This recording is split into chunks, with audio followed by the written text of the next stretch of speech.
Welcome to our channel. Today we how to verify typography contrast for Mailchimp email headers, full guide step by step clearly. Open Mailchimp and navigate to your email campaign. Select the email header section where your typography is located. Identify the text color used for the header. Record the text color value in hex format, which typically starts with a hashtag. Next, determine the background color of the header section. Again, record this background color in hex format. Use a contrast checker tool available online. Input the text color and background color values into the contrast checker. Review the results provided by the tool. Ensure the contrast ratio meets the recommended standards for accessibility. A ratio of 4.5 to 1 is ideal for normal text. For large text, a ratio of 3 to 1 is acceptable. If the contrast ratio is insufficient, adjust the text or background color accordingly.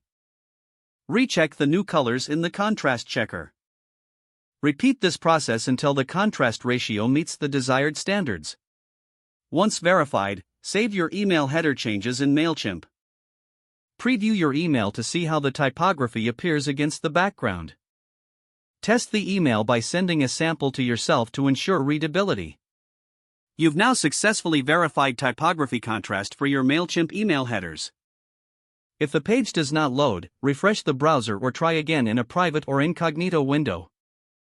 Make sure you are using the correct email address, then retype it carefully to avoid small typos. If your password is not accepted, use the reset option and create a new strong password you can remember. Check your spam folder for verification or security emails, then complete any requested confirmation steps.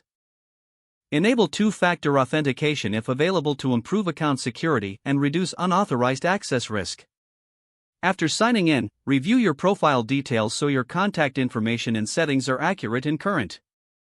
If you see an error message, note it down and try again after restarting your device and internet connection. Log out when you finish, especially on shared devices, to keep your account and payment information secure. If the page does not load, refresh the browser or try again in a private or incognito window.